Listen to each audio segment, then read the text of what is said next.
একে একে ৮ পুরুষকে বিয়ে, হানিমুন সারার পরে সামনে আসতো আসল রূপ। স্বামীদের সঙ্গে ঠিক কি করতেন ওই মহিলা?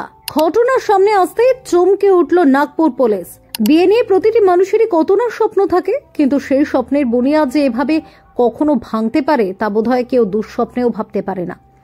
আজকাল মডার্ন যুগ, আর এই সময় দাঁড়িয়ে একাধিক ম্যাট্রিমোনিয়াল সাইটে পাত্রপাত্রী বাছাই করে তারপর ছাদনা তলায় যান অনেকেই। কিন্তু কে জানতো এই বৈবাহিক জীবনে শুরু হবে কোনো ছলনাময়ীর হাত ধরে? কি বিষয়টা এখনো ঠিক বুঝে উঠতে পারছেন না তো?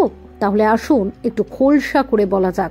ইনি একজন মহিলা যিনি পেশার শিক্ষিকা, তবে সে সঙ্গে তিনি মোট ৮ জনকে একের পর এক বিয়ের টোপ দিয়ে প্রতারণাও করেছেন।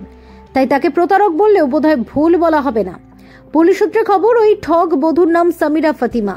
তিনি ম্যাট্রিমোনিয়াল ওয়েবসাইট এবং ফেসবুকের মতো সোশ্যাল মিডিয়া প্ল্যাটফর্ম ব্যবহার করে ধনী ও বিবাহিত মুসলিম পুরুষদের টার্গেট করতেন। তারপর তাদের কাছে নিজেকে তালাকপ্রাপ্ত এবং এক সন্তানের মা পরিচয় দিয়ে মিথ্যা গল্প শোনাতেন, যার ফলে মানুষ তাকে সাহায্য করতে বিয়ের জন্য রাজি হয়ে যেত। আর এরপরে বিয়ে করে তিনি স্বামীদের বিভিন্ন অজুহাতে ব্ল্যাকমেল করে টাকা আদায় করতেন। যখনই পুলিশ গ্রেপ্তারের কাছাকাছি পৌঁছাতো তখনই তিনি মিথ্যা গর্ভাবস্থার দাবি করে নিজেকে বাঁচাতেন। আর এভাবেই তিনি ৮ জন পুরুষকে বিয়ে করে লক্ষ লক্ষ টাকা প্রতারণা করেছেন।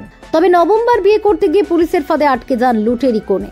গত ২৯শে জুলাই পুলিশ সম্পূর্ণ প্রস্তুতি নিয়ে নাগপুরের একটি চায়ের দোকান থেকে তাকে গ্রেপ্তার করে। বর্তমানে নাগপুর পুলিশ সামিরা ফাতিমার বিরুদ্ধে মামলা দায়ের করেছে এবং পুরো নেটওয়ার্কের তদন্ত শুরু করেছে।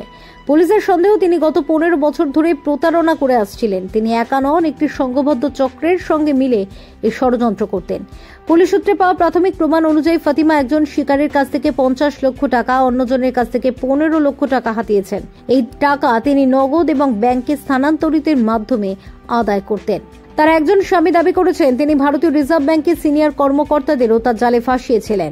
আর এসবের পর পুলিশ মনে করছে এই মামলায় আরো অনেক ভুক্তভোগীর সামনে আসতে পারেন এবং চক্রের সঙ্গে জড়িত অন্যদেরও দ্রুত গ্রেপ্তার করা সম্ভব হবে। কিন্তু এই ঘটনা আরো একবার চোখে আঙুল দিয়ে দেখিয়ে দিল, বিশ্বাস যখন ব্যবসা হয়ে যায় তখন সম্পর্কের ভিত ঠিকই নড়ে যায়। এ বিষয়ে আপনার কি মত? কমেন্ট করে জানাতে ভুলবেন না আমাদের। ফিউরো রিপোর্ট, টক টু টাইম।